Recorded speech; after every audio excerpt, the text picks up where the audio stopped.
merupakan salah satu kegiatan wajib yang harus dilakukan sebelum kita menjalankan sholat. Tujuannya sudah pasti untuk mensucikan diri dari segala hadas. Kalau kita tidak menjalankan wudhu dengan sempurna, maka sholat kita pun juga tidak sah atau mubah. Seperti yang sudah disampaikan dalam hadis Nabi Muhammad SAW yang berbunyi, tidak diterima sholat yang dilakukan tanpa wudhu, dan tidak diterima sodakoh yang berasal dari harta yang didapat secara tidak halal. Hadis riwayat Muslim. Dalam berwudu, sahabat salihah pasti sudah tahu 6 fardu wudu dalam Islam. Ya, 6 fardu wudunya adalah membaca niat wudu ketika membasuh muka, membasuh sebagian rambut kepala, membasuh 2 belah kaki sampai mata kaki, dan terakhir tertib. Seperti yang disebutkan dalam surat Al-Maidah ayat 6 yang berbunyi, apabila kamu hendak mengerjakan sholat, maka basuhlah mukamu dan tanganmu sampai dengan siku, dan sapulah kepalamu dan basuh kakimu sampai dengan kedua mata kaki. Tapi terkadang ada sedikit kendala untuk para muslimah yang ingin berwudu, apalagi kalau sedang berada di tempat umum. Memang salah satu fardu wudu adalah membasuh rambut kepala, tetapi hal ini dikhawatirkan auratnya akan terlihat oleh orang lain yang bukan mahramnya. Karena anggota wudu sebagian besar ada aurat, kecuali wajah dan telapak tangan. Lalu bagaimana ya cara berwudu untuk muslimah yang menggunakan hijab jika sedang berada di luar rumah? Apakah dengan mengusap kerudung itu sah? Apakah berwudu menggunakan kerudung itu sah gitu ya? Itu sah-sah saja, terutama jika memang tempat berwudu tersebut tidak tertutup. Yang memungkinkan kalau si perempuan ini membuka kerudung akan membuat auratnya terlihat. Lalu caranya berwudu gimana?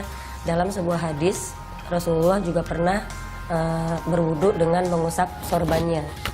Jadi kalau menurut Imam Ibnu Taimiyah ini dianalogikan dengan sorban dan kerudung muslimah, sama aja ya. Jadi boleh mengusap di luar. Lalu kalau misalnya berwudu di luar yang banyak laki-laki, caranya gimana? Nah, bisa tanpa melepas kerudung. Jadi ketika dia mengusap muka, ambil air, kemudian bisa diginiin aja, seperti itu. Lalu kalau di tangan ini, kalau lengan bajunya bisa dibuka sampai ke sini, dia bisa sambil ngumpet-ngumpet dikit lah gitu ya. Yang penting harus kena sampai ke siku. Jika tangan baju tidak bisa dibuka sampai ke sini, misalnya diketat atau apa, ini harus dibasahin. Karena tujuan kita adalah air wudhu itu sampai menyentuh marfik, yaitu pertemuan antara tulang lengan dengan tulang sini. Jadi ini siku. Ya, itu tata cara wudhu untuk muslimah jika di luar. Jadi boleh sambil mengenakan kerudung, lalu boleh ketika mengusap kepala boleh begini, atau dia usapin di sini. Karena memang ada yang bilang ke sini aja boleh, tapi lebih baiknya begini. Seperti itu.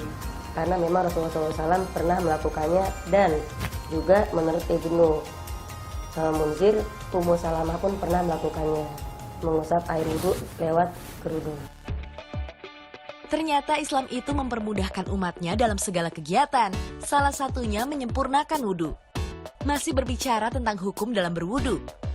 Selain ingin tahu bagaimana cara berwudu di tempat umum, pasti sahabat salihah juga pernah dilema mengenai sah atau tidaknya berwudu jika wajah sedang memakai make up kan? Make up memang merupakan kebutuhan setiap wanita. Biasanya sahabat salihah berusaha memperindah riasan wajah dengan beberapa tutorial bermake up.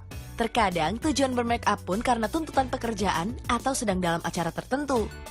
Tetapi sering terjadi pada saat waktu sholat datang, kita suka dilema untuk menghapuskan make up. Dan keseringan, banyak dari sahabat salihah yang tetap berwudu meski wajah sedang memakai make up. Melihat hal ini, bagaimana ya hukumnya berwudu pada saat wajah sedang memakai make up?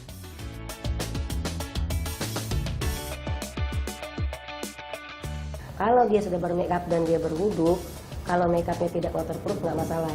Karena tujuannya adalah air wudu bisa sampai kepada kulit. Kalau make upnya itu waterproof, dia harus membersihkan make upnya dulu baru dia berwudu. Nah, jadi mensiasatinya, kalau memang biasa sekarang kan banyak ya makeup yang pakai waterproof gitu. Siasatnya adalah sebelum dia bermakeup wudhu dulu.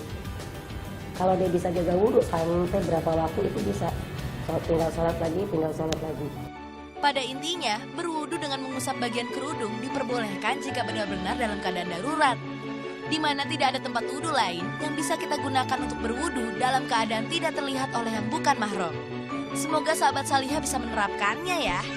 Setelah ini, akan ada kisah menarik dari salah satu produksi Al-Quran Braille yang menggunakan sistem komputerisasi di Indonesia. Saksikan sesaat lagi.